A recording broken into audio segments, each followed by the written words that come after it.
Hello दोस्तों, आज हम डिस्कस करेंगे क्लास 12th के चैप्टर नंबर 14 बायोमोलिक्यूल्स के बारे में। बायोमोलिक्यूल्स जैसा कि आप जानते हो हमारी बॉडी के अंदर प्रेजेंट हैं, जैसे कि कार्बोहाइड्रेट्स हो गए, प्रोटीन्स हो गए, डीएनए आरएनए का नाम आपने सुना होगा। ये काफी ज्यादा इंपॉर्टेंट होता है हमारी बॉडी को बिल्ड करने के लिए, हमारी हेरिडिटी इंफॉर्मेशन को एक जनरेशन से दूसरे जनरेशन में ट्रांसफर करने के लिए, उसके अलावा हमें एनर्जी प्रोवाइड करने के लिए। तो बायोमोलिक्यूल्स की क्या यूटिलिटी है वो वैसे भी आप जानते हैं और इस चैप्टर के दौरान और ज्यादा आपको पता चल जाएगा। So let us first of all discuss about the carbohydrates. Carbohydrates क्या होते हैं? ये पॉलीहाइड्रोक्सी एल्डिहाइड्स या पॉलीहाइड्रोक्सी कीटोन्स होते हैं। ठीक है, इनके क्लासिफिकेशन की अगर हम बात करें कौन कौन से हो सकते हैं, तो ये आपके मोनोसेक्राइड्स, ऑलिगोसेक्राइड्स या फिर पॉलीसेक्राइड्स हो सकते हैं। मोनोसेक्राइड सबसे सिंपल टाइप के कार्बोहाइड्रेट्स होते हैं जिनको कि और फर्दर हाइड्रोलाइज नहीं किया जा सकता, मतलब और ज्यादा नहीं तोड़ा जा सकता। इनके कुछ एग्जाम्पल्स हैं जैसे कि ग्लूकोज और मैनोज। ऑलिगोसैकेराइड्स वो होते हैं, वो कार्बोहाइड्रेट जिनमें 2 से 10 मोनोसैकेराइड यूनिट्स प्रेजेंट होती हैं, और ऑफ कोर्स क्योंकि इनके अंदर 2 से ज्यादा मोनोसैकेराइड यूनिट्स हैं तो हाइड्रोलिसिस पे इनको तोड़ा जा सकता है छोटी यूनिट्स के अंदर। जैसे कि अगर हम सुक्रोज, लैक्टोज और माल्टोज की बात करें तो ये तीनों ही आपके डाइसैकेराइड्स हैं, यानी कि 2 डिफरेंट मोनोसैकेराइड यूनिट से मिलकर बने हैं। जैसे कि अगर हम एग्जाम्पल की बात करें सुक्रोज की, तो ये बना होता है फ्रक्टोज और ग्लूकोज से मिलकर। लैक्टोज की बात करें तो ये मिलकर बना होता है ग्लूकोज और गैलेक्टोज से, और माल्टोज बना होता है ग्लूकोज की 2 यूनिट से। देन अगर हम बात करें पॉलीसेक्राइड्स की, तो पॉलीसेक्राइड्स नाम से समझ में आ रहा है, इनमें बहुत सारे number of monosaccharide units present होती हैं जिनको कि हाइड्रोलाइज करके उनको सबको अलग किया जा सकता है। एग्जाम्पल की अगर हम बात करें तो इसमें आपके सेलुलोज और स्टार्च आ जाएंगे। आई होप आप इनके बारे में जानते हो, सेलुलोज और स्टार्च दोनों ही हमें प्लांट से मिलते हैं। इनके क्या स्ट्रक्चर्स है इन सबको हम डिटेल में इस क्लास में पढ़ेंगे। एक टर्म हमारे पास आती है एनोमर्स। एनोमर्स क्या है? ये बेसिकली वो टर्म है जिसमें कि आप दो डिफरेंट टाइप के ऑप्टिकल आइसोमर्स होते हैं कार्बोहाइड्रेट यूनिट्स के, जो कि एक दूसरे से डिफरेंट, मतलब जहां पे अगर हम C1 एटम की बात करें, ये सारी चीजें आपको समझ में आ जाएंगी जब हम लोग कुछ एग्जांपल्स भी लेंगे। तो अगर C1 एटम के अराउंड अगर हम देखें तो अगर कॉन्फ़िगरेशन कुछ डिफरेंट होती है तो हम उनको एनोमर्स कहते हैं। जैसे कि इसमें एग्जाम्पल हो जाएगा अल्फा डी ग्लूकोपाइरानोस और बीटा डी ग्लूकोपाइरानोस। तो जब आप इनके पाइरानोस स्ट्रक्चर देखोगे ग्लूकोज के, तो आप देखोगे कि एक जो C1 कार्बन एटम की पोजीशन है वहां पे H और OH का ओरिएंटेशन अलग अलग होता है। इसी के बेसिस पे हम इनको एनोमेरिक फॉर्म्स या फिर एनोमर्स कहते हैं। देन अगर हम बात करें एपीमर्स क्या होते हैं, तो एपीमर्स बेसिकली ये भी आपके पेयर ऑफ ऑप्टिकल आइसोमर्स हैं, दो डिफरेंट डिफरेंट ये आपकी कार्बोहाइड्रेट यूनिट्स होती हैं, मोनोसेक्राइड यूनिट्स होती हैं, जिनमें कि हम देखते हैं कि C1 के अलावा कोई और ऐसा कार्बन है जिसके अराउंड कॉन्फ़िगरेशन डिफरेंट है। एग्जाम्पल इसमें आपका डी ग्लूकोज, डी मैनोज हो जाएंगे जो कि C2 एपीमर है। C2 एपीमर का मतलब ये हुआ कि अगर हम फर्स्ट और सेकेंड इस कार्बन की बात करें, ये हमारा फर्स्ट कार्बन है, ये हमारा सेकंड कार्बन है। तो जो सेकंड कार्बन है इसमें आप देख रहे हो कि डी ग्लूकोज के केस में H और OH राइट हैंड साइड में प्रेजेंट है, जबकि मैनोज में सेकंड कार्बन एटम के ऊपर OH की पोजीशन लेफ्ट हैंड साइड में है। So that's why these will be called as C2 epimers. I hope आपको ये पॉइंट क्लियर होगा, काफी सिंपल है। देन अगर हम बात करें कि ग्लूकोज को कौन कौन से तरीके से प्रिपेयर किया जा सकता है, तो ये बहुत इंपॉर्टेंट है यहाँ पे देखना कि ये जो स्ट्रक्चर है ये आपके डी ग्लूकोज का, एक नॉर्मल ग्लूकोज का होता है। अगर हमें इस स्ट्रक्चर को प्रिपेयर करना है तो हम इसको कैसे प्रिपेयर करेंगे? अगेन आप एक चीज देख सकते हो कि जब हमने शुरुआत की थी इस चैप्टर की, मैंने आपको बताया था कि कार्बोहाइड्रेट्स आर पॉलीहाइड्रोक्सी आपके कार्बोनिल कंपाउंड्स होते हैं। तो ये CHO, क्योंकि यहाँ पे एल्डिहाइड एक ग्रुप है, तो इसलिए ये पॉलीहाइड्रोक्सी एल्डिहाइड कहलाएगा, क्योंकि यहाँ पे बहुत सारे हाइड्रोक्सी ग्रुप्स भी प्रेजेंट है। और इन्हीं हाइड्रोक्सी ग्रुप्स के प्रेजेंट होने के कारण आप देखते हो कि कार्बोहाइड्रेट्स इजीली पानी के अंदर डिसॉल्व हो जाते हैं। अदरवाइज ये पोलर कंपाउंड्स नहीं है, बट क्योंकि इतने सारे हाइड्रोक्सी ग्रुप्स हैं इस वजह से हाइड्रोजन बॉन्डिंग होती है और वाटर में इजीली सॉल्युबल हो जाते हैं। अब हम बात करते हैं कि अगर हमें इस तरह का ग्लूकोज का मॉलिक्यूल बनाना है तो कौन कौन से तरीके हैं। तो सीधी सी बात है, अभी हमने मोनोसेक्राइड्स और ऑलिगोसेक्राइड्स और पॉलीसेक्राइड्स की बात की थी। मोनोसेक्राइड तो ग्लूकोज की खुद की यूनिट है। अगर किसी डाइसेक्राइड जिसके अंदर ग्लूकोज ही प्रेजेंट हो, या फिर कोई पॉलीसेक्राइड जिसके अंदर ग्लूकोज ही प्रेजेंट हो, उसको हम हाइड्रोलाइज कर दें एसिडिक मीडियम में, तो हमें रेस्पेक्टिव मोनोसेक्राइड यूनिट्स ग्लूकोज की मिल जाएंगी। यही हमने किया सुक्रोज, ये सुक्रोज का फॉर्मूला है, उसका हमने हाइड्रोलिसिस किया तो हमें ग्लूकोज और फ्रक्टोज मिल गया। स्टार्च जो कि ग्लूकोज से ही मिलकर बना होता है, जब हमने उसका हाइड्रोलिसिस किया एसिडिक मीडियम के अंदर तो हमें ग्लूकोज की बहुत सारी यूनिट्स मिल गई। अब हम बात करते हैं स्ट्रक्चर ऑफ ग्लूकोज। ग्लूकोज का स्ट्रक्चर कैसा होता है वो मैंने आपके साथ ऑलरेडी डिस्कस कर लिया। ये क्या है, ये पॉलीहाइड्रोक्सी एल्डिहाइड है, क्योंकि आप यहाँ पे एक एल्डिहाइडिक ग्रुप को देख पा रहे हो। अब अगर ग्लूकोज के स्ट्रक्चर का इल्यूसिडेशन करना है तो उसके लिए कौन कौन से रिएक्शंस को हम देख सकते हैं। बेसिकली जब शुरुआत में लोग नहीं जानते थे कि ग्लूकोज का किस तरह का स्ट्रक्चर होता है, तो ऐसे में कई सारे रिएजेंट्स के साथ में इन मॉलिक्यूल्स को रिएक्ट करवाया गया था और उसके बेसिस पे ये इल्यूसिडेट किया गया, डिड्यूस किया गया कि अच्छा इस तरह का ग्लूकोज का स्ट्रक्चर होगा, क्योंकि इस तरह की कैटेगरी ऑफ रिएक्शंस वो शो कर रहे हैं। तो वही पता करने के लिए हमने कौन-कौन से रिएजेंट्स को यूज में लिया था, उन्हीं को आज हम डिस्कस करेंगे। जैसे कि ग्लूकोज का मॉलिक्यूल अगर उसको हम एचआई के साथ जो कि हाइड्रोजन आयोडाइड या फिर आपकी एसिड है, एचआई आप जानते हो बहुत स्ट्रॉन्ग एसिड होता है, उसके साथ अगर इस मॉलिक्यूल को रिएक्ट करवाते हैं तो आप बहुत इंपॉर्टेंट चीज देख रहे हो कि जितने भी यहाँ पे ग्रुप्स हैं वो सारे के सारे रिड्यूस हो चुके हैं। सीएचओ भी आपका CH3 में रिड्यूस हो गया और सारे के सारे हाइड्रोक्सी ग्रुप्स भी रिड्यूस हो गए। तो ये बहुत ही इंपॉर्टेंट है, इससे हमें ये पता चलता है कि इसके अंदर कितने कार्बन एटम्स हैं। 6 कार्बन एटम्स आपस में लीनियरली लिंक्ड है, दिस इज इंपॉर्टेंट। जब हम HCN के साथ रिएक्ट कराते हैं तो HCN आपको पता होगा ये बना देता है साइनोहाइड्रेन। तो ये देखो क्या देख रहे हो आप, यहाँ पे CHO C2 कार्बन के ऊपर H और OH ग्रुप था। अब जब इसने अटैक किया CN ने, तो CN अटैक कहाँ करेगा, इलेक्ट्रोफिलिक सेंटर पे। ये एक सब्स्टिट्यूशन रिएक्शन है, इसमें यहाँ पे तो OH बन जाता है और CN बन जाता है। आई होप ये बहुत सिंपल सी रिएक्शन आपको समझ में आ गई होगी अगर आपने एल्डिहाइड केमिस्ट्री को ठीक से पढ़ा है तो। NH2OH यानी कि अगर आप NH2OH से रिएक्ट कराते हो तो आपका बन जाता है इस तरह का structure CH double bond NOH।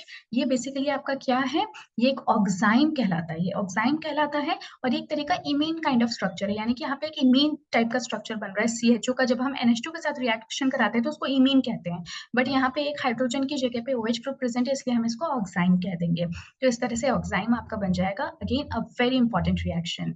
अब जो ग्लूकोज होता है ना, ये आपका एक रिड्यूसिंग शुगर है। वो शुगर्स जो कि फेलिंग्स रिएजेंट या फिर टॉलेंस रिएजेंट को रिड्यूस कर सकें, जिनके अंदर फ्री CHO ग्रुप्स प्रेजेंट होते हैं, वही रिड्यूसिंग शुगर्स होते हैं। तो आप देखोगे कि ग्लूकोज जो है वो रिड्यूस कर देता है फेलिंग और टॉलेंस रिएजेंट को, so that's why glucose will be called as a reducing sugar. Fehling reagent I am sure आप जानते होंगे, अगर आपने कीटोन्स चैप्टर, एल्डिहाइड चैप्टर अच्छे से पढ़ा है तो ये जरूर आपने एक टेस्ट देखा होगा। फेलिंग रिएजेंट क्या होता है, ये दो तरह से के मिक्सचर से मिलकर बना होता है, Fehling A and Fehling B. Fehling A आपका होता है कॉपर 2 सल्फेट, जो कि ब्लू कलर का सोल्यूशन होता है, क्लियर सोल्यूशन। और फेलिंग बी जो है वो clear liquid of potassium sodium tartrate का, जो कि बेसिक मीडियम में प्रेजेंट होता है। ये जो सोडियम पोटेशियम टार्ट्रेट है इसको हम रॉशेल सॉल्ट भी कहते हैं। तो इन दोनों को जब आपस में मिक्स कर देते हैं तब आपका फेलिंग्स रिएजेंट बनता है। ये हमने यहाँ पे फेलिंग रिएजेंट को यूज किया है, आप देख भी पा रहे होगे। ये आपका बेसिकली वो स्ट्रक्चर है, दोनों को मिलाकर ही कुछ ऐसा हमारा फाइनल रिएजेंट बनता है। इसी को हम कंबाइंड वे में फेलिंग्स रिएजेंट कहेंगे, जो कि रिड्यूस हो जाएगा इन presence of this glucose group, क्योंकि यहाँ पे एक फ्री CHO ग्रुप प्रेजेंट है। देख रहे हो आप, CHO तो ऑक्सीडाइज हो गया COOH, या फिर क्योंकि यहाँ पे सोडियम है इसलिए हमने इसको सोडियम सॉल्ट के फॉर्म में शो किया। अदरवाइज आप देख रहे हो कि CHO ग्रुप आपका COH ग्रुप के अंदर ऑक्सीडाइज हो चुका है, जबकि बदले में जो कॉपर हाइड्रोक्साइड है वो आपका कॉपर ऑक्साइड के अंदर ऑक्सीडाइज हो चुका है, right. So this is important, reduce हो चुका है, सॉरी, ये रिड्यूस हो चुका है। देन अगर हम बात करें टॉलेंस रिएजेंट की, तो टॉलेंस रिएजेंट का फॉर्मूला होता है सिल्वर नाइट्रेट एंड अमोनिया, या फिर इसको ammoniacal solution of silver nitrate भी कहते हैं। तो ये क्या होगा, जब आप ammoniacal solution of silver nitrate, जिसको कि टॉलेंस रिएजेंट कहते हैं, उसका रिएक्शन डी ग्लूकोज के साथ कराओगे, अगेन यहाँ पे फ्री CHO ग्रुप है, तो CHO का ऑक्सीडेशन हो जाएगा COOH, या फिर आप यहाँ पे क्योंकि वाटर के अंदर प्रेजेंट है इसलिए हम NH4 प्लस और CO नेगेटिव कह सकते हैं। एंड जो आपका टॉलेंस रिएजेंट है उसका हो जाएगा रिडक्शन किसके अंदर, Ag के अंदर। अब Ag क्या होता है, सिल्वर होता है, तो बेसिकली टेस्ट ट्यूब पे आपको एक सिल्वर मिरर काइंड ऑफ एक रिफ्लेक्टिंग सरफेस दिखाई देगा। तो ये आपके दो इंपॉर्टेंट रिएक्शन जो ये सजेस्ट करती हैं कि ग्लूकोज एक रिड्यूसिंग शुगर है, right, in the open chain structure, this is important. Then अगर हम बात करें नाइट्रिक एसिड के साथ किस तरह का रिएक्शन होता है, तो ये है आपका ग्लूकोज, और ग्लूकोज का जब आपने ऑक्सीडेशन किया तो COOH, यानी कि दोनों ही तरफ पे COOH लग गया। जो भी फ्री ग्रुप्स थे, चाहे वो हाइड्रोक्साइड के हों, अल्कोहलिक ग्रुप हो, चाहे वो CHO ग्रुप से, नाइट्रिक एसिड के प्रेजेंस में, जो कि बहुत स्ट्रॉन्ग ऑक्सीडाइजिंग एजेंट है, तो इनको ऑक्सीडाइज कर दिया गया। यहाँ पे आपका ग्लूकोनिक एसिड दे रखा है, तो बेसिकली हो क्या रहा है, यहाँ पे ऑक्सीडेशन हो रहा है in presence of nitric acid. इससे ग्लूकोज ग्लूकोज के प्राइमरी अल्कोहलिक ग्रुप प्रेजेंट है इसके बारे में पता चलता है। I hope this is clear. Then अगर हम बात करें CH3, ये आपका एक एनहाइड्राइड है, जब उसको जिंक Cl2 के साथ में ट्रीट करते हैं डीग्लूकोज के लिए तो क्या होता है, तो देखो ये है हमारा एनहाइड्राइड। एनहाइड्राइड क्या करेगा, जितने भी वहां पे OH ग्रुप्स प्रेजेंट हैं उन सबको रिप्लेस कर देगा और एसिटाइल ग्रुप्स को ऐड कर देगा। तो आप ये देख रहे हो जितने भी COCH3 ग्रुप्स हैं वो यहाँ पे ऐड हो चुके हैं OH के प्लेस पे। तो ये भी एक इंपॉर्टेंट है, इससे हमें 5 OH ग्रुप के होने की बात पता चलती है।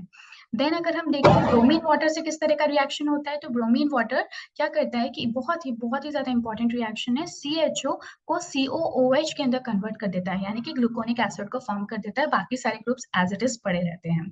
देन अगर हम बात करें फिनाइल हाइड्रोजीन के साथ में क्या होता है, तो यहाँ पे ओसाजोन का फॉर्मेशन होता है। ये है आपका फिनाइल हाइड्रोजीन का स्ट्रक्चर। ज्यादा परेशान होने वाली कोई बात नहीं है, एक तरीके से क्या है जैसे अमोनिया है ना, तो अमोनिया के अंदर हमने एक तरफ तो क्या किया, एक हाइड्रोजन को उठा के फिनाइल ग्रुप लगा दिया और दूसरी तरफ हमने NH ग्रुप लगा दिया, तो हमारा बन गया phenyl hydrazine. Hydrazine I am sure आप पहले से जानते हो NH2 होता है। यहाँ पे हमने एक हाइड्रोजन को हटा के C6H5 लगा दिया, इसलिए हम इसको फिनाइल हाइड्रोजीन कह रहे हैं। सेम ये वैसे ही रिएक्शन शो करेगा जैसे कि हाइड्रोजीन करता है। तो इस वजह से CHO जिसके साथ मैंने आपको ऑलरेडी बताया था इमीन काइंड ऑफ स्ट्रक्चर बनता है, तो यहाँ पे आपको इस तरह से एक एडिशन दिख जाएगा। इसी तरह से आप इसको फर्दर ऐड करते जाओ तो आपको फाइनली दोनों ही जो कार्बन है C1 और C2 उस पे फिनाइल हाइड्रोजीन बनता हुआ दिखेगा।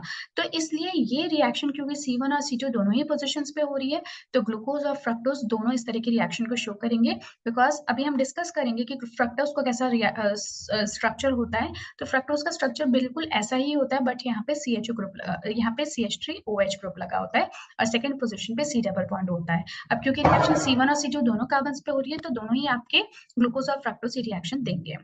और भी कुछ रिएक्शन होती है जिसमें कि हमें रिंग के होने का पता चलता है, जैसे कि जब आप ग्लूकोज को मिथेनॉल ड्राई HCl के साथ ट्रीट करते हो तो बेसिकली होगा क्या कि ये जो कार्बन एक रिंग टाइप का स्ट्रक्चर फॉर्म हो जाता है। जैसे यहाँ पे जो CHO ग्रुप था वो किसमें कन्वर्ट हो गया आपका, ये जो OCH3 है वो तो यहाँ पे जुड़ गया और जो कार्बन का ये OH है यहाँ से ये ऐड हो गया इसके पास में और वाटर का रिमूवल हो गया। So again this is a very very important reaction. यहाँ पे बच्चे कई बार गलती कर जाते हैं क्योंकि उनको ध्यान नहीं आता कि यहाँ पे रिंग स्ट्रक्चर फॉर्म हो सकता है ग्लूकोज और CH3OH ड्राई HCl के प्रेजेंस में। इसके अलावा कई सारे ऐसे भी रिएक्शंस हैं जो कि ग्लूकोज नहीं देता, जो कि हमने एक्सपेक्ट किया था कि अगर वो एक ओपन चेन स्ट्रक्चर है तो उसको देना चाहिए। जैसे कि वो शिफ्स टेस्ट जो है वो नहीं देता है, वो सोडियम बाइसल्फाइड के साथ रिएक्शन नहीं करता, अमोनिया के साथ में रिएक्शन नहीं करता, हाइड्रोक्सिल अमीन के साथ में रिएक्शन नहीं करता। तो इन सब में जो CHO ग्रुप है वो बेसिकली फ्री पोजिशन में नहीं होता, जिसकी वजह से रिंग स्ट्रक्चर के फॉर्म में प्रेजेंट होता है, जिस वजह से ये सारे टेस्ट हमें नहीं मिल पाते। तो उस टाइम पे जब लोग ये नहीं जानते थे कि रिंग स्ट्रक्चर भी एक पॉसिबल फॉर्म है, तब इन सबको डिड्यूस करना थोड़ा सा मुश्किल था। लेकिन बाद में क्योंकि ये सब रिएक्शंस नहीं हो पा रहे थे, तो इसी बेसिस पे आइडिया लगाया गया कि maybe this could be the reason कि एक पॉसिबल स्ट्रक्चर है कि रिंग फॉर्म भी एग्जिस्ट करती हो। और उसी के बाद में ये जो थ्योरी है आपके रिंग फॉर्म की वो कहीं ना कहीं पिक्चर में आई है। ठीक है, तो आज हम जानते हैं कि ग्लूकोज आपका ओपन चेन फॉर्म में भी एग्जिस्ट कर सकता है। ना सिर्फ ग्लूकोज, दूसरे कार्बोहाइड्रेट्स भी मोनोमरिक यूनिट्स जो हैं वो रिंग स्ट्रक्चर में भी एग्जिस्ट कर सकती हैं, ओपन चेन फॉर्म में भी एग्जिस्ट कर सकती हैं। तो जिस पॉइंट ऑफ टाइम पे वो ओपन चेन स्ट्रक्चर के फॉर्म में होती हैं तो वो जो भी अवेलेबल फंक्शनल ग्रुप्स हैं उनके बेसिस पर रिएक्शन शो करती हैं। और अगर वो एक रिंग फॉर्म में प्रेजेंट है तो क्योंकि वहाँ पे एल्डिहाइडिक और कीटोनिक ग्रुप्स जो हैं वो अवेलेबल नहीं है, तो वो सिर्फ जो हाइड्रोक्सी वाले रिएक्शंस हैं, अल्कोहलिक पार्ट के रिएक्शंस हैं, वही शो करेंगे। तो बेसिकली ये जो रिंग है वो बनती कैसे है, so you can see that this is the open chain structure. अब होता क्या है, यहाँ पे आपको ये कार्बन दिख रहा है जिसपे कि CHO ग्रुप लगा है, ये है हमारा कार्बन नंबर 1, राइट, ये हमारा फर्स्ट कार्बन है। और आप ये देख रहे हो कि ये है हमारा कार्बन नंबर 5 जिसके ऊपर की एक फ्री OH ग्रुप प्रेजेंट है। तो बेसिकली होता ये है कि जो ऑक्सीजन के ऊपर लोन पेयर है वो इलेक्ट्रोफिलिक सेंटर CO के ऊपर अटैक करता है, यहाँ पे एक OH ग्रुप आ जाता है एंड इन दिस वे यहाँ और एक वाटर का रिमूवल हो जाता है। तो बेसिकली यहाँ पे एक ऑक्सीजन की लिंकेज फॉर्म हो जाती है। So you can see this particular linkage. अब दो पॉसिबिलिटी है क्योंकि यहाँ पे CHO ये जो ग्रुप है आपका ये है कैसा, यहाँ पे एक हाइड्रोजन एक्स्ट्रा बना रखा है, आप इसको रिमूव कर सकते हो। तो ये जो स्ट्रक्चर है बेसिकली आपका sp2 हाइब्रिडाइज्ड है, एक हाइड्रोजन को आप यहाँ से हटा देना, दिस इज नॉट ट्रू, यहाँ पे एक हाइड्रोजन नहीं है क्योंकि ऐसे ये पेंटावेलेंट हो जाएगा, तो एक हाइड्रोजन नहीं है। So this is basically your sp2 hybridise structure. अब इस sp2 हाइब्रिडाइज स्ट्रक्चर में अगर आप क्या देखते हो कि OH का अगर अटैक होगा तो ऑब्वियसली वो अपर पोर्शन से भी हो सकता है और डाउनवर्ड पोर्शन से भी हो सकता है। तो बेस्ड ऑन दैट हमारे पास दो डिफरेंट फॉर्म्स बनती हैं। हो सकता है कि OH राइट हैंड साइड में आ जाए, हो सकता है कि OH लेफ्ट हैंड साइड में आ जाए। अगर राइट हैंड साइड में आता है तो हम उसको अल्फा फॉर्म कहते हैं, और लेफ्ट हैंड साइड में आता है तो हम उसको बीटा फॉर्म कहते हैं। तो ये हमारे पास में दो फॉर्म्स बन गई, और डी ग्लूकोज तो ये ऑलरेडी है, और इस तरह के रिंग स्ट्रक्चर को हम पायरेनोज स्ट्रक्चर कहते हैं। जो भी 6 मेंबर स्ट्रक्चर होता है जिसमें कि ऑक्सीजन भी प्रेजेंट हो उसको हम पायरेनोज स्ट्रक्चर कहते हैं, इसलिए ये ग्लूकोपायरेनोज हो गया। पूरा नाम हो जाएगा अल्फा डी प्लस, ये ऑप्टिकल रोटेशन है, इस पे आपको जाने की जरूरत नहीं है। हालांकि आपको पता होना चाहिए कि ग्लूकोज डेक्स्ट्रो रोटेटरी होता है, इसलिए हमने प्लस को यूज किया है। और दूसरी फॉर्म हमारी हो गई बीटा डी प्लस ग्लूकोपायरेनोज। अब अगर इसका हैवर्थ रिप्रेजेंटेशन देखें, यानी कि यही रिप्रेजेंटेशन जिसमें कि हम इसको एक प्लेन में ले रहे हैं और जो बाकी सब्सिक्वेंट ग्रुप्स हैं उनको ऊपर और नीचे शो करें, तो इसको हम हैवर्थ रिप्रेजेंटेशन कहते हैं।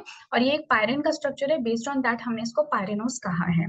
तो यहाँ पे आप देख रहे हो कि जो कार्बन नंबर 1 है उसमें OH यहाँ पे तो नीचे है और यहाँ पे OH ऊपर है, तो इसलिए हम इन दोनों फॉर्म्स को एनोमेरिक फॉर्म्स कहेंगे, बिकॉज C1 कार्बन के अराउंड दोनों की कन्फिगुरेशन डिफरेंट है इन दोनों ही स्ट्रक्चर्स की, और बाकी सारा का सारा मॉलिक्यूल एक दूसरे के बिल्कुल एक्जैक्टली सिमिलर है। So these two will be called as the anomeric forms, जिसको हमने पहले डिस्कस किया था। Then coming to the cyclic structure of fructose, right? Cyclic structure of fructose मैंने आपको ऑलरेडी बताया, फ्रक्टोज का स्ट्रक्चर ये होता है जिसमें कि कोई CHO ग्रुप प्रेजेंट नहीं है, लेकिन सेकंड कार्बन पे कार्बोनिल ग्रुप यानी कि C double bond O ketonic group present है, बाकी सब कुछ एग्जैक्टली सेम है। तो इस पॉइंट पे क्या होगा कि बिल्कुल वैसा ही अटैक होगा, लेकिन क्योंकि इलेक्ट्रोफिलिक सेंटर सेकंड पोजीशन पे आ गया, तो इस बार 6 मेंबर की जगह 5 मेंबर रिंग बनेगी, और अगेन यहाँ पे एक ऑक्सीजन एटम की लिंकेज बनेगी। तो आप देख रहे हो कि कौन कौन से कार्बन, ये एक तो ऑक्सीजन हो गया, C2, C3, C4 और C5, इन सब से मिलकर एक 5 मेंबर रिंग बनेगी, जिसको कि हम हैवर्थ कॉन्फ़िगरेशन में यहाँ पे हैवर्थ रिप्रेजेंटेशन में यहाँ पे देख भी सकते हैं। अगेन यहाँ पे भी वही पॉसिबिलिटी है, अल्फा डी फॉर्म भी बन सकती है और बीटा डी फॉर्म भी बन सकती है। ठीक है, तो यहाँ पे हम क्या देख रहे हैं, अल्फा डी फॉर्म है। कौन सा कार्बन है आपका, ये वाला कार्बन। अगर CH2OH आपका ऊपर की तरफ प्रेजेंट है, OH नीचे की तरफ प्रेजेंट है, तो हम इसको अल्फा फॉर्म कहेंगे, और अगर OH आपका ऊपर प्रेजेंट है तो उसको हम बीटा फॉर्म कहेंगे। हमने यहाँ पे माइनस इसलिए यूज किया क्योंकि जो फ्रक्टोज होता है ना वो डेक्स्ट्रो रोटेटरी नहीं होता, वो लेवो रोटेटरी नेचर का होता है। फ्यूरेनोज हम इसको इसलिए कह रहे हैं क्योंकि इसका स्ट्रक्चर फ्यूरिन से मिलता जुलता है, जो कि एक 5 मेंबर रिंग है ऑक्सीजन कंटेनिंग। तो आई होप आपको ये बहुत इजीली समझ में आ गया होगा, और डी फॉर्म तो ये है ही based on the relative configuration. Next होता है आपका ग्लाइकोसिडिक लिंकेज। अगर दो जो मोनोसेक्राइड्स हैं वो वाटर के लॉस के साथ में एक ऑक्साइड लिंकेज फॉर्म करते हैं, तो उसको हम कहते हैं ग्लाइकोसिडिक लिंकेज। अब हो सकता है आपको थोड़ा समझ में ना आए, बट जब आप इसको थोड़ा सा एग्जाम्पल के तौर पे देखोगे तो आपको इजीली समझ में आ जाएगा। जैसे कि अगर हम बात करें सुक्रोज की, मैंने आपको ऑलरेडी बताया था कि जो सुक्रोज होता है वो एक डाइसेक्राइड है, यानी कि वो ग्लूकोज और फ्रक्टोज से मिलकर बना है। इसमें ग्लूकोज की एक यूनिट है, फ्रक्टोज की एक यूनिट है, दोनों को आपस में मिला दें तो हम उसको सुक्रोज कहेंगे। अब मिलाने से मेरा मतलब क्या है कि कहीं ना कहीं पे इन दोनों के बीच में एक लिंकेज है, एक फोर्स ऑफ अट्रैक्शन है। वही जो फोर्स ऑफ अट्रैक्शन है वही आपकी ग्लाइकोसिडिक लिंकेज होती है, यानी कि ऑक्सीजन की वजह से दोनों के दोनों ग्रुप्स एक दूसरे के साथ में जुड़े हुए हैं। अब कहाँ जुड़े हैं, दिस इज इंपॉर्टेंट। तो जो C1 पोजीशन है अल्फा ग्लूकोज की और C2 पोजीशन है बीटा फ्रक्टोज की, वहां पर अगर ऑक्सीजन की लिंकेज हो जाए तो हम उसको, जैसा कि ग्लाइकोसिडिक लिंकेज कहते थे, तब जाके हमारा जो मॉलिक्यूल बनेगा उसको हम शुगर या फिर इनर्ट या फिर इन्वर्ट शुगर कहते हैं। So I hope this point is clear, this is very important. और मैं आपको तरीका भी बताऊंगी इसको याद करने का, थोड़ा सा हम इसको और देख लेते हैं। तो ये C1 की अल्फा ग्लूकोज और C2 की बीटा फ्रक्टोज फॉर्म हो गई, और यहाँ पे ग्लाइकोसिडिक लिंकेज बन गया। यहाँ पे एक बहुत ही मजेदार बात ये है कि जो सुक्रोज होता है ना वो आपका डेक्स्ट्रो रोटेटरी होता है, जबकि अगर हम इस मिक्सचर की बात करें जिसमें कि ये दोनों ही फॉर्म्स प्रेजेंट हैं, जैसे कि डी ग्लूकोज है जो कि हमें पता है डेक्स्ट्रो रोटेटरी है, और जो डी फ्रक्टोज होता है वो लीवो रोटेटरी होता है, राइट। जब इन दोनों के मिक्सचर की अगर हम बात करते हैं ना तो वो एक्चुअली आपका लीवो रोटेटरी होता है, क्योंकि आप देख रहे हो कि जो फ्रक्टोज है उसका ऑप्टिकल रोटेशन ज्यादा नेगेटिव है, तो ये पूरे के पूरे मिक्सचर को कैसा बना देता है, लीवो रोटेटरी बना देता है। आई थिंक ये मेरे को आपको बताना चाहिए था, and this is very important, कई बार सिंपली इससे भी क्वेश्चन पूछ लिया जाता है। नेक्स्ट अगर हम बात करें हैवॉर्ट प्रोजेक्शन अगर सुक्रोज की, तो मैंने आपको बताया था C1 और C2 पोजीशन। C1 पोजीशन थी अल्फा डी ग्लूकोज की और C2 पोजीशन थी बीटा डी फ्रक्टोज की। दोनों को जब आपस में एक ऑक्सीजन के थ्रू लिंक कर देते हैं, तब जाके इस पूरे स्ट्रक्चर को हम सुक्रोज कहते हैं। ये स्ट्रक्चर्स थोड़े बड़े हैं तो थोड़े से देखने में डरावने लगते हैं, बट अगर आपको इनके हैवॉर्ट प्रोजेक्शन अगर पर्टिकुलर मोनोसेक्राइड्स की बनानी आती है, in that case it would be very simple. तो इसी तरह से और भी हमारे कई सारे ऐसे डाइसेक्राइड्स और मोनोसेक्राइड्स हैं, बट इससे पहले कि मैं आपके साथ वो सब डिस्कस करूं, मैं आपको एक शॉर्ट ट्रिक बता देना चाहती हूँ, क्योंकि याद करना कई बार ये डिफिकल्ट हो जाता है। तो अगर सिंपली आप इस छोटी सी टेबल को याद कर लेते हो तो आपके लिए बहुत सिंपल हो जाएगा। आप यहाँ पे क्या लिखो, alpha D glucose, alpha beta D glucose और बीटा डी ग्लूकोज।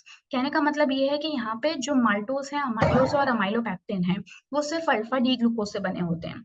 सुक्रोज में अल्फा और बीटा दोनों ही तरह के डी ग्लूकोज स्ट्रक्चर्स होते हैं, और जो बीटा डी ग्लूकोज है वही प्रेजेंट होता है अलोन सेलुलोज और लैक्टोज में।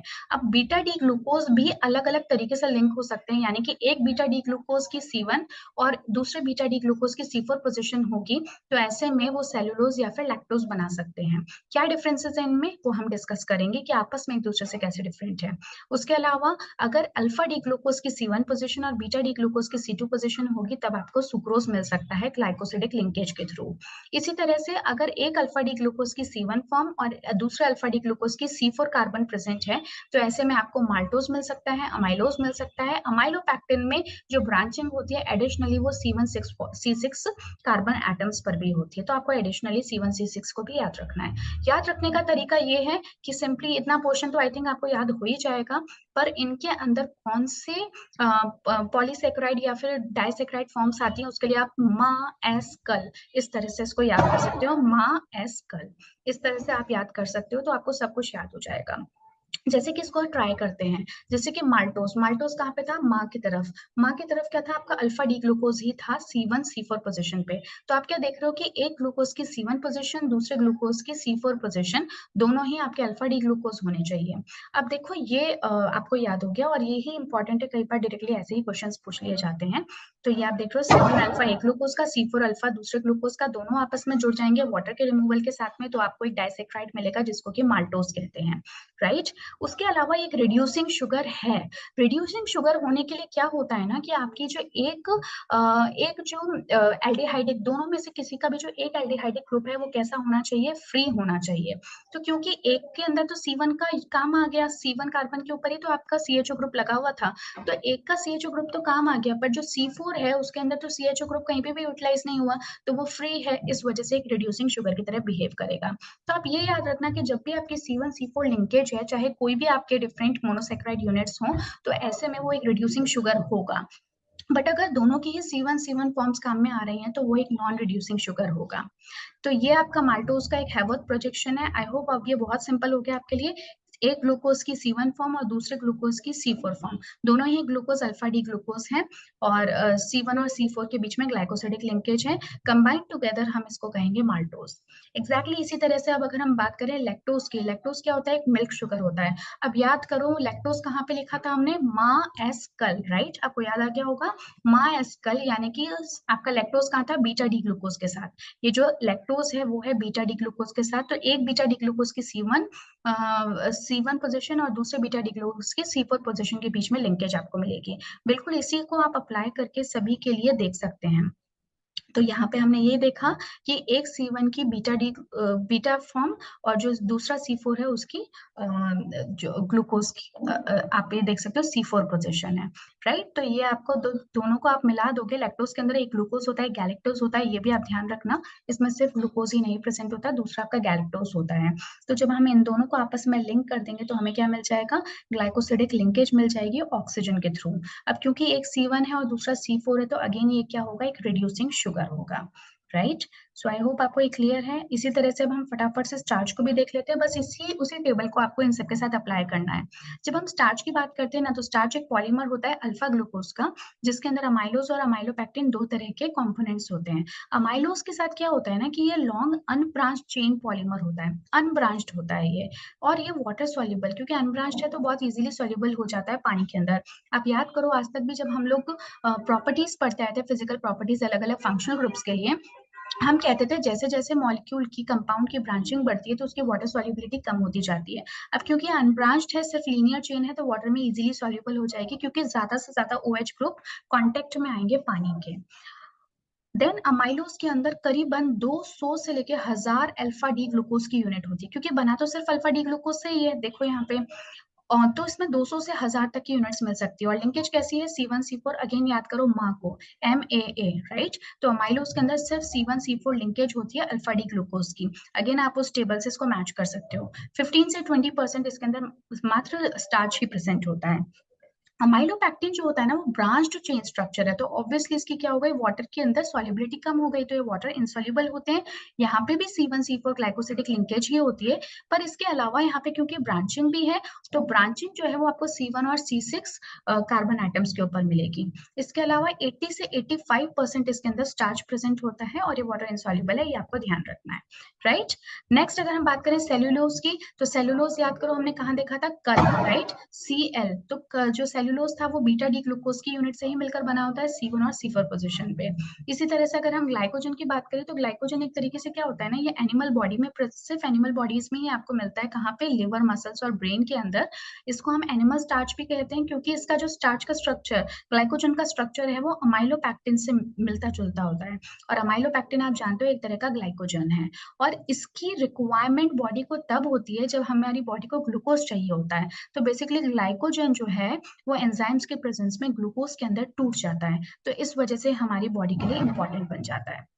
Then coming on to amino acids. Amino acids हमारा कार्बोहाइड्रेट के बाद में दूसरा टॉपिक है। अमीनो एसिड्स के अंदर इंपॉर्टेंट ये है कि यहाँ पे NH2 और COH दो फंक्शनल ग्रुप्स प्रेजेंट होते हैं। इसके अलावा कार्बन के ऊपर कोई एक R चेन प्रेजेंट होती है, और सभी जो नेचुरली अकरिंग अमीनो एसिड्स है ना, वो L कॉन्फ़िगरेशन के ही मिलते हैं। सिंथेटिकली दूसरी फॉर्म्स प्रेजेंट हो सकती हैं जो कि हम D फॉर्म में भी बना दें, अदरवाइज नेचुरली सब आपको L कॉन्फ़िगरेशन की ही मिलेंगी। सिर्फ एक को छोड़कर बाकी सभी अमीनो एसिड्स जो हैं वो आपकी ऑप्टिकली एक्टिव होती है, क्योंकि चारों के चारों जो ग्रुप है कार्बन के अराउंड वो डिफरेंट होते हैं, राइट। तो ये आपको ध्यान रखना है।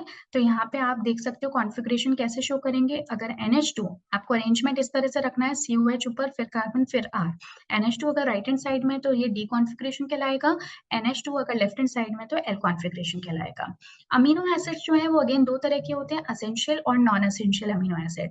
असेंशियल से समझ में आ रहा है बॉडी को इसकी रिक्वायरमेंट होती है, क्योंकि बॉडी इसको खुद नहीं बना सकती।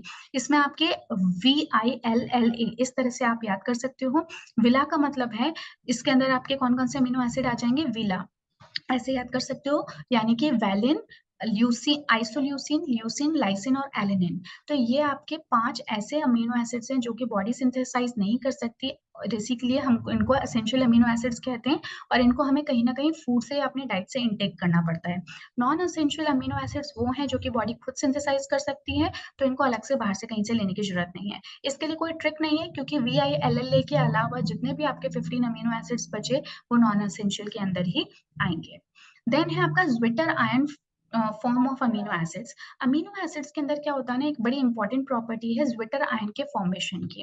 होता क्या है कि यहाँ पे अमीन्स भी प्रेजेंट है और कार्बोक्सिलिक एसिड भी प्रेजेंट है। जब हमारा सोल्यूशन एक्वस होता है, तो ऐसे में क्या होता है कि जो आपका कार्बोक्सिलिक ग्रुप है वो एक प्रोटॉन को लूज कर देता है, क्योंकि वहां पे एसिडिक पार्ट है, एसिड्स की टेंडेंसी होती है H+ आयन को लूज करना, और जो अमीनो ग्रुप है जो कि बेसिक पार्ट है वो उसी प्रोटॉन को एक्सेप्ट कर लेता है। तो कार्बोक्सिलिक ग्रुप जो है वो H+ को देकर उसको डोनेट करके तो नेगेटिव बन गया। आप ये देख सकते हो, ये तो क्या बन गया, नेगेटिव पार्ट बन गया। और जो NH2 ग्रुप है वो उसी हाइड्रोजन को लेकर क्या बन गया, पॉजिटिव बन गया। ये आप देख रहे होंगे नेगेटिव और पॉजिटिव। तो एक ही मॉलिक्यूल के अंदर आपको पॉजिटिव और नेगेटिव दोनों ही चार्जेस दिखते हैं, जो कि एक सॉल्ट काइंड ऑफ फॉर्म होती है। इसी फॉर्म को हम कहते हैं zwitter ion. I hope this is clear. तो ये बहुत इंपॉर्टेंट है। इसका मतलब कि ये एक एसिड की तरह भी बिहेव कर सकता है, बेस की भी तरह बिहेव कर सकता है एक्वस मीडियम के अंदर, और इसीलिए हम इसको एम्फोटेरिक बिहेवियर का कहते हैं। आइसोइलेक्ट्रॉनिक पॉइंट क्या होता है कि जब pH, the pH at which the dipolar ion exists as a neutral ion, क्योंकि यहाँ पे पॉजिटिव फॉर्म भी है और नेगेटिव फॉर्म भी है, तो एक pH ऐसा आता है जिसपे कि जितना अमाउंट ऑफ पॉजिटिव चार्ज है सॉल्ट के अंदर, उतना ही अमाउंट ऑफ नेगेटिव चार्ज होता है, जिसकी वजह से ना तो वो कैथोड की तरफ मूव करता है, ना ही वो एनोड की तरफ मूव करता है अमीनो एसिड। तो इस पर्टिकुलर pH को हम कहते हैं आइसोइलेक्ट्रिक पॉइंट। देन जो हमारा थर्ड टॉपिक है वो है proteins. After carbohydrate and amino acids हम बात करेंगे प्रोटीन्स की। तो प्रोटीन्स जैसा कि आपको पता है ये अल्फा अमीनो एसिड्स के ही पॉलीमर्स होते हैं, यानी कि बहुत सारे अमीनो एसिड अगर एक पर्टिकुलर सीक्वेंस में प्रेजेंट हो और कोई पर्टिकुलर फंक्शन करते हो तो हम उनको पॉलीमर्स कहते हैं, जिनका मॉलिक्यूलर मास बहुत ज्यादा होता है, लगभग 10,000 एटॉमिक मास यूनिट के बराबर। और दिस इज इंपॉर्टेंट कि यहाँ पे हम यूनिट यू लिख रहे हैं, यानी कि एक पर्टिकुलर जो पॉलीपेप्टाइड चेन है उसको हम एक यूनिट के बराबर मानते हैं, राइट। तो ये आपके कहलाते हैं प्रोटीन्स। देन पेप्टाइड लिंकेज क्या होता है कि जब अमीनो एसिड्स, क्योंकि मैंने आपसे कहा कि बहुत सारे अमीनो एसिड्स मिलकर प्रोटीन्स बनाते हैं, तो ये अमीनो एसिड्स आपस में एक दूसरे से कैसे जुड़े रहेंगे, तो ये अमाइड लिंकेज के थ्रू एक दूसरे से जुड़े रहते हैं। यहाँ पे ये COH ग्रुप है और ये दूसरी अमीनो एसिड का NH2 ग्रुप है। जब इन दोनों में से यहाँ से हाइड्रोजन और यहाँ से OH ग्रुप आपस में निकल जाते हैं इन दी फॉर्म ऑफ वाटर, तो यहाँ पे CONH बॉन्ड बन जाता है, जो कि आप इधर देख सकते हो। इसी को हम कहते हैं पेप्टाइड लिंकेज, जो कि एक अमाइड बॉन्ड है और कोई नई बात नहीं है, राइट। तो ये जब बहुत सारे ऐसे ही अमीनो एसिड लिंकेजेस आपको बहुत सारे नंबर्स में मिलती हैं, इतनी कि 10,000 यूनिट से भी ऊपर ज्यादा इसका मॉलिक्यूलर मास चला जाए, तब हम उसको एक प्रोटीन कहलाते हैं। और सभी प्रोटीन से एक पर्टिकुलर फंक्शन करते हैं हमारी बॉडी के अंदर। देन आती है आपकी primary structure of proteins. Proteins भी बहुत अलग अलग तरह के अलग अलग स्ट्रक्चर्स में मिलते हैं। जैसे कि अगर हम प्राइमरी स्ट्रक्चर की बात करें तो ये सिर्फ अमीनो एसिड्स का सीक्वेंस होता है, इसमें कोई स्पेशल बात नहीं है। Secondary structure is important. इसमें क्या होता है कि जब अमीनो एसिड्स जो हैं, जो कि एक पर्टिकुलर सीक्वेंस में प्रेजेंट है, वो कोई शेप ले लें, तब हम उसको सेकेंडरी स्ट्रक्चर कहेंगे। दो तरह के शेप ले सकते हैं, अल्फा हेलिक्स और beta pleated sheet. Alpha helix के अंदर आपने इस तरह का स्ट्रक्चर कभी कभी देखा होगा पॉलीपेप्टाइड का या प्रोटीन्स का, तो इसको हम अल्फा हेलिक्स स्ट्रक्चर कहते हैं। इसको सबसे पहली बार लिनस पॉलिंग ने दिया था। इसके अंदर बड़े बड़े आपके आर ग्रुप्स प्रेजेंट होते हैं, राइट। और इसमें क्या है, राइट हैंडेड स्क्रू, यानी कि इस तरह से कर्ल हो जाता है आपका पॉलीपेप्टाइड, क्योंकि बहुत भारी आर ग्रुप्स है ना, तो इस वजह से क्या होता है, इनकी कर्लिंग हो जाती है, वो एक नॉर्मल स्ट्रेट लाइन में नहीं एग्जिस्ट कर पाते हैं। अगर हम यहाँ पे हेलिक्स की बात करें तो इसको हम 3.613 हेलिक्स नाम भी देते हैं, क्योंकि यहाँ पे एक टर्न के अंदर हमें 3.6 के बराबर अमीनो एसिड्स एक टर्न के अंदर मिल जाते हैं, ठीक है। और जब हाइड्रोजन बॉन्डिंग होती है तो करीबन 13 मेंबर्ड एक रिंग भी फॉर्म हो जाती है। So this is important. ये 13 मेंबर्ड रिंग तो इतना इंपॉर्टेंट नहीं है, पर 3.6 अमीनो एसिड एक टर्न के अंदर आ जाते हैं almost on an average. This is important, इसलिए हम इसको 3.613 हेलिक्स कहते हैं। इसके अलावा CO और NH जो है उनके अंदर पेप्टाइड बॉन्ड्स प्रेजेंट होते हैं, और जो ट्रांस फॉर्म में, क्योंकि पेप्टाइड बॉन्ड है तो पेप्टाइड बॉन्ड के अराउंड CO और NH ट्रांस फॉर्म में एग्जिस्ट करते हैं, राइट। तो ये हो गए आपके क्या अल्फा हेलिक्स के बारे में। एफ पॉइंट आपके लिए अभी इतना इंपॉर्टेंट नहीं है। Then comes the beta pleated sheet. इसमें क्या होता है कि जो अलग अलग जो आपकी पॉलीपेप्टाइड चेन्स हैं, वो क्या करते हैं, वो एक शीट के फॉर्म में एक दूसरे, जैसे आपने टिन शीट देखी होगी उस तरह से ये एक शीट 2 डायमेंशनल शीट फॉर्म कर देती है। ये दोनों ही स्ट्रक्चर आपके 2 डायमेंशनल होते हैं, ठीक है। इसमें आर ग्रुप जो है वो छोटे छोटे होते हैं, इस वजह से ज्यादा कर्लिंग नहीं हो पाती। पेप्टाइड चेंज इनके अंदर पूरी की पूरी स्ट्रेट स्ट्रेच हो जाती है, स्ट्रेट स्ट्रेच हो जाती है, और दो डिफरेंट डिफरेंट पॉलीपेप्टाइड चेन्स के बीच में हाइड्रोजन बॉन्डिंग के थ्रू एक एक वीक बॉन्डिंग सी एग्जिस्ट होने लगती है, राइट।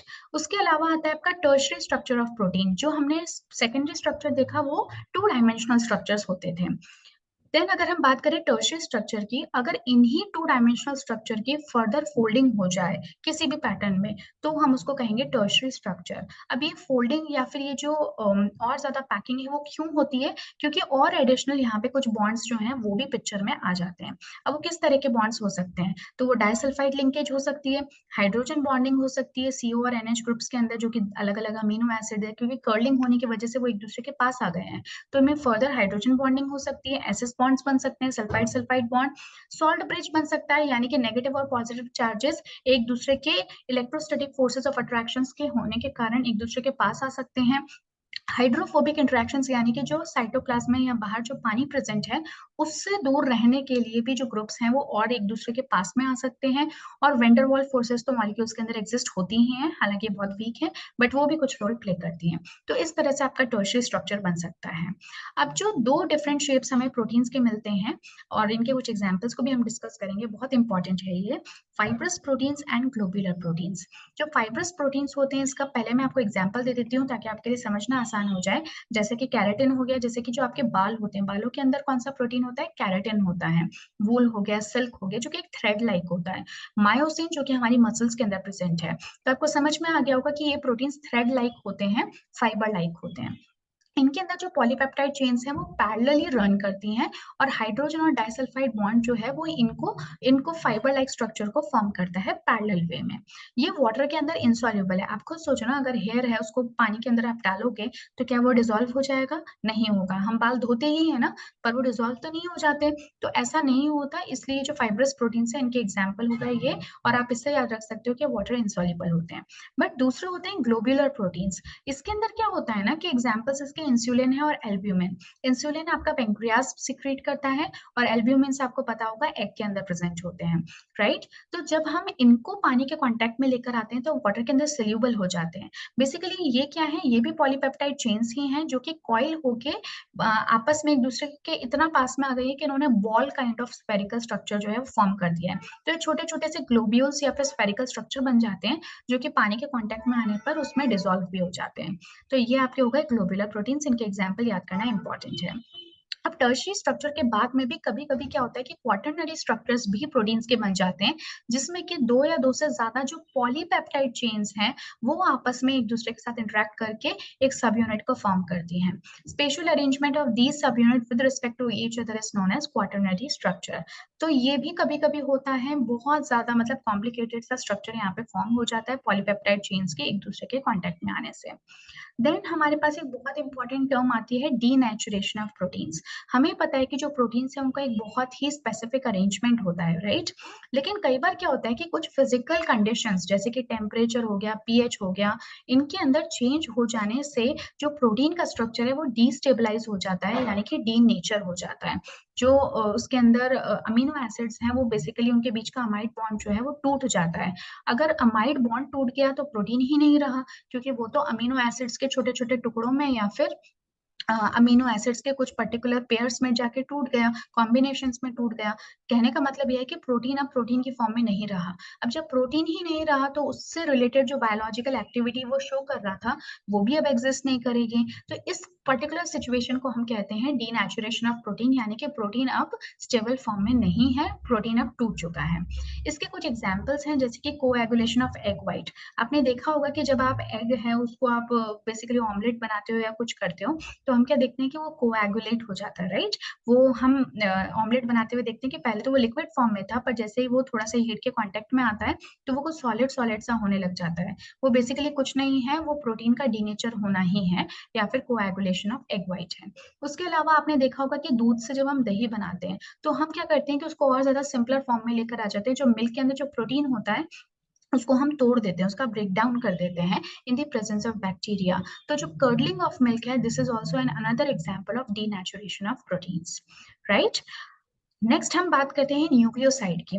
हम न्यूक्लियोसाइड की, न्यूक्लियोटाइड की या न्यूक्लिक एसिड्स की इसलिए बात कर रहे हैं क्योंकि ये भी आपके प्रोटीन स्ट्रक्चर्स को बनाने में इंपॉर्टेंट रोल प्ले करते हैं। प्रोटीन का जो बेसिकली स्केलेटन है उसको फॉर्म करने में हेल्प करते हैं। कैसे हेल्प करते हैं वो मैं आपको भी समझाती हूँ। न्यूक्लियोसाइड्स क्या होते हैं? ये बेस और शुगर से मिलकर मिलते हैं। बेस आपके कौन होते हैं? अमीनो एसिड बेस आपके नाइट्रोजनस बेसेस होते हैं जिसमें आपके प्यूरिन्स और पिरिमिडीन्स होते हैं। शुगर आपका क्या है? इसमें डीऑक्सी राइबोज शुगर या फिर राइबोज शुगर हो सकता है, बेस्ड ऑन दैट कि हम डीएनए की बात कर रहे हैं कि आरएनए की बात कर रहे हैं। उसके अलावा हमारा कौन फॉस्फेट ग्रुप प्रेजेंट होता है। ये तीनों ही चीजें आपस में मिलकर डिसाइड करती हैं कि जो हमारा पॉलीपेप्टाइड चेन है उसका किस तरह का, या जो न्यूक्लिक एसिड है उसका किस तरह का स्ट्रक्चर होगा, राइट? तो जो बेस और शुगर, अगर हम सिर्फ बेस और शुगर के कॉम्बिनेशन की बात करें तो उसको हम न्यूक्लियोसाइड कहते हैं, ठीक है? न्यूक्लियोटाइड क्या होता है? बेस, शुगर और फॉस्फेट तीनों ही ग्रुप्स आपस में प्रेजेंट होंगे तो हम उसको न्यूक्लियोटाइड कहेंगे। तो इसको आप, बहुत इंपॉर्टेंट चीज जो यहाँ पे आपको ध्यान रखने की है कि यहाँ पे आपका एक शुगर होता है, शुगर के एक तरफ तो बेस ग्रुप लग जाता है और दूसरी तरफ कौन सा? फॉस्फेट ग्रुप लग जाता है। जो फॉस्फेट है उसके लिए आप हमेशा ध्यान रखना कि जो शुगर की 5' एंड होता है उस पे आपका फॉस्फेट ग्रुप लगता है, और जो इसका यहाँ पे ये जो लाइन है ना, बेसिकली कहने का मतलब ये है कि ये जो चेन है आपकी वो कुछ इस तरह से चल रही है, जहाँ पे कि ऊपर की साइड तो आपको मिलेगा 5' एंड, ठीक है? ये जो पोजीशन है, ऊपर वाली पोजीशन, यहाँ पे आपको कौन सा मिलेगा? यहाँ पे आपको 5' एंड मिलेगा, और ये जो नीचे वाली पोजीशन है यहाँ पे आपको 3' एंड मिलेगा। तो इस तरह से अगर आपकी जो चेन है वो रन करती है तब 5' पोजीशन पे ये जो ये कार्बन है और ये 5th कार्बन है, तो इस पोजीशन पे आपको कौन मिलेगा? फॉस्फेट ग्रुप मिलेगा। ये 5' एंड हो गया, राइट? और यहाँ पे आप देख रहे हो कि बेस आपका इधर की तरफ जुड़ गया है, तो ये पीएस भी कुछ इस तरह से रन करेगी। अगर वहीं पे हम डीएनए की बात करें तो वहाँ पे एंटी पैरेलल लाइन्स होती है जिसको हम और डिस्कस करेंगे, बट यहाँ पे हम एक सिंगल पॉलीपेप्टाइड चेन की बात कर रहे हैं जिसमें कि न्यूक्लियोटाइड प्रेजेंट है। उसके अलावा आपकी न्यूक्लिक एसिड्स होते हैं जिनको पॉलीन्यूक्लियोटाइड्स कहते हैं। तो ये लॉन्ग चेन पॉलीमर्स होते हैं न्यूक्लियोटाइड्स के, और यहाँ पे फॉस्फोडाइस्टर लिंकेज प्रेजेंट होती है 5' 3' कार्बन एटम की with respect to pentose sugar, जो कि मैंने अभी आपके साथ में डिस्कस किया।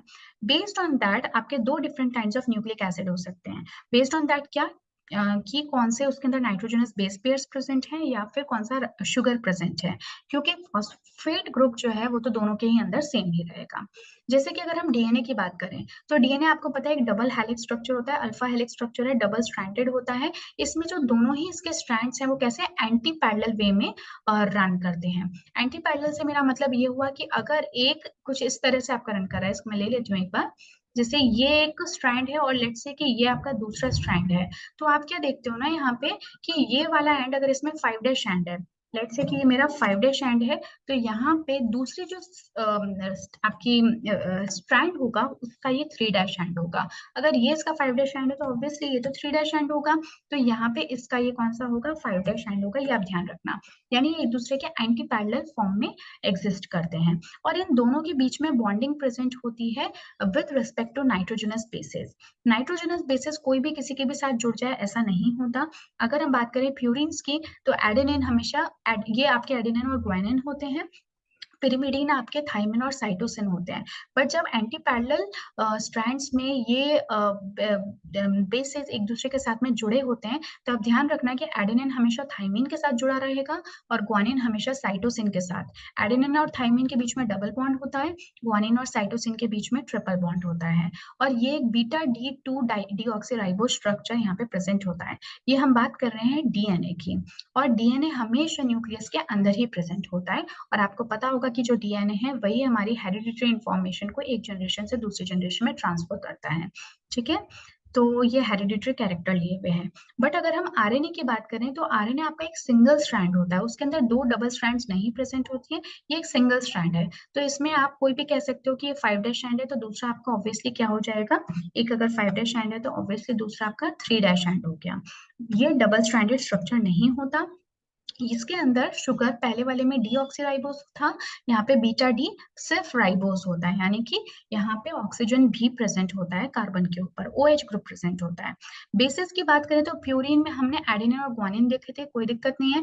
पिरिमिडीन में हमने पहले थाइमिन और साइटोसिन देखा था, बट यहाँ पे थाइमिन की जगह पे यूरेसिल स्ट्रक्चर प्रेजेंट होता है। अगेन एडेनिन और यूरेसिल आपस में कंबाइन करेंगे डबल बॉन्ड से, ग्वानिन और साइटोसिन करेंगे ट्रिपल बॉन्ड से, तो ये चीज कॉमन रहेगी, बट यूरेसिल की जगह वहां पे थाइमिन प्रेजेंट है, ये आपको ध्यान रखना है। डीएनए जो है वो न्यूक्लियस में प्रेजेंट होता है, जबकि आरएनए साइटोप्लाज्म में होता है। इसका रोल होता है प्रोटीन को सिंथेसाइज करना, जबकि डीएनए का रोल होता है हेरिडिटरी कैरेक्टर को ट्रांसमिट करना from one generation to another. Double helix structure अगर हम डीएनए की बात करें तो सिंपल चीजें जो कि मैं ऑलरेडी आपके साथ डिस्कस कर चुकी हूँ, ये 2 right handed helical polynucleotide chain होता है, यानी कि ये अल्फा हेलिक्स है और राइट हैंड में इसकी टर्निंग रहती है। स्पाइरल जो है वो आपको राइट हैंड में मिलेगा, और जो दो स्ट्रैंड्स हैं वो एक दूसरे के ऑपोजिट डायरेक्शंस में रहती हैं और सेंट्रल एक्सिस से जुड़ी रहती हैं। एक अगर एक पैरेलल जो भी है, मतलब 5' एंड है तो दूसरा 3' एंड होगा स्टार्टिंग पॉइंट, और इस तरह से वो एक दूसरे से कनेक्टेड होंगी, यानी एक दूसरे के एंटी पैरेलल है, कहने का मतलब ये है। उसके अलावा जो बेसिस बीच बीच में प्रेजेंट होते हैं वो अल्फा हेलिक्स के प्लेन के परपेंडिकुलर फॉर्म में प्रेजेंट होते हैं, जिस वजह से उनके बीच में जो हाइड्रोजन बॉन्डिंग है बेसिस के साथ में वो और ज्यादा पॉसिबल हो पाती है। और मैंने जैसा कि आपको बताया कि डीएनए की बात हो रही है तो एडेनिन हमेशा थाइमिन के साथ में डबल बॉन्ड बनाएगा, ग्वानिन हमेशा साइटोसिन के साथ में ट्रिपल बॉन्ड बनाएगा। The two strands are complementary to each other, और हाइड्रोजन बॉन्ड्स प्रेजेंट है स्पेसिफिक पेयर्स के बीच में ही। एडेनिन थाइमिन और साइटोसिन ग्वानिन आपस में बॉन्ड करेंगे। जो डायमीटर होता है एक डबल हेलिक्स का वो 2 नैनोमीटर के आसपास होता है, या 2 नैनोमीटर ही कह लो। और जो आपका एक डबल हेलिक्स में एक टर्न है वो हर बार रिपीट होता है आफ्टर 3.4 नैनोमीटर। ये आप अपनी इंफॉर्मेशन के लिए ध्यान रख सकते हो, बट आपसे कोई पूछेगा नहीं। And this is very important, this is known as Chargaff's rule. Chargaff's ने ये कहा था कि जो टोटल अमाउंट ऑफ प्यूरिन है प्यूरिन कौन था आपका? एडेनिन और guanine. That will always be equal to total amount of pyrimidine, जो कि होता है साइटोसिन एंड थायमिन। क्योंकि ऑब्वियस सी बात है कि एडेनिन हमेशा थायमिन के साथ बॉन्ड करेगा, ग्वानिन हमेशा साइटोसिन के साथ करेगा, तो ऑब्वियसली ये जो एडिशन है वो दोनों ही जगहों पे इक्वल हो जाएगा। ये आप एक बार थोड़ा सा इसको सोचोगे तो आपको बहुत इजीली पॉइंट समझ में आ जाएगा। Then the another molecule, biomolecule is your vitamins. जो vitamins होते हैं वो ऑर्गेनिक कंपाउंड्स होते हैं। ये हमारी डाइट में बहुत स्मॉल अमाउंट में प्रेजेंट होते हैं, लेकिन फिर भी हमारे बायोलॉजिकल फंक्शंस को करने में बहुत हेल्पफुल होते हैं। एंड दिस इज इम्पॉर्टेंट कि विटामिन जो है वो हमारी बॉडी नहीं बनाती है, इसलिए बहुत इंपॉर्टेंट है कि आप पर्टिकुलर तरह का विटामिन जो है उसको कंज्यूम करो अपनी डाइट के थ्रू। अदरवाइज उसकी कमी से आपको अलग अलग बीमारियां हो सकती है, माल फंक्शंस हो सकते हैं, जिनको कि अभी हम डिस्कस करेंगे। विटामिन्स जो है अगेन वो वाटर सोल्यूबल हो सकते हैं, फैट सोल्यूबल हो सकते हैं। तो इसको भी आप ध्यान रख सकते हो। कैसे? कि जो वाटर सोल्यूबल होते हैं ना, उनमें बेसिकली क्या हो रहा है कि वो पानी के अंदर सोल्यूबल होते हैं, तो इस वजह से हमारी बॉडी में तो ऑलमोस्ट 70% तो पहले ही पानी है और हम बार बार कंज्यूम भी करते हैं। तो जब भी हम यूरिनेट करते हैं, टॉयलेट जाते हैं, तो जो भी विटामिन सोल्यूबल फॉर्म में प्रेजेंट होते हैं वो भी हमारे यूरिन के साथ में एक्सक्रीट आउट हो जाते हैं, बॉडी से बाहर निकल जाते हैं। सिर्फ विटामिन B12 को छोड़ दो, जो कि बॉडी के अंदर स्टोर रहता है। अदरवाइज जितने भी वाटर सोल्यूबल विटामिन हैं वो यूरिन के साथ में बाहर निकल जाते हैं, इसलिए इनकी लगातार कमी होती रहती है। तो ये जरूरी है कि हम इनका इंटेक करते रहें। उसके अलावा फैट सोल्यूबल विटामिन होते हैं, जो कि सिर्फ फैट में सोल्यूबल होते हैं, पानी में नहीं। तो ये हमारी बॉडी में जो है वो जाके स्टोर हो जाते हैं लिवर या एडिपोज टिश्यूज के अंदर। इसके एग्जाम्पल आपके ADE के हैं। तो अगर आप फैट सोल्यूबल विटामिन ADE के याद कर लेते हो तो आपको ऑटोमेटिकली जो वाटर सोल्यूबल विटामिन है वो भी याद हो जाएंगे। ADE के आपके फैट सोल्यूबल विटामिन होते हैं। अब यहाँ पे कुछ इंपॉर्टेंट विटामिन्स हैं, उनके सोर्सेज हैं और उनकी कमी हो जाने से आपको क्या परेशानियां हो सकती हैं उसके बारे में बताया है। साथ में इनके बायोलॉजिकल नेम्स हैं सभी विटामिन्स के, जो मेरे हिसाब से काफी इंपॉर्टेंट है। आपसे क्वेश्चंस विटामिन A B बोलने की जगह उनका नाम लेकर पूछा जा सकता है।